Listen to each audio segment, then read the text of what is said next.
බලන්න මේ හම්බන්තොට එක පැත්තක් නිකර වනාන්තරය මේ වගේම වනාන්තරයක් තිබිච්ච එකක් තමයි මේ තියෙන්නේ.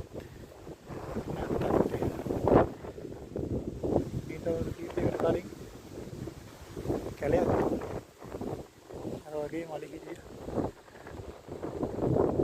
දැන් තත්ත්වය මේකයිද? ඔබ තමයි ඉතින් ලෝක දියුණු වෙනවා කියලා වෙන්නේ.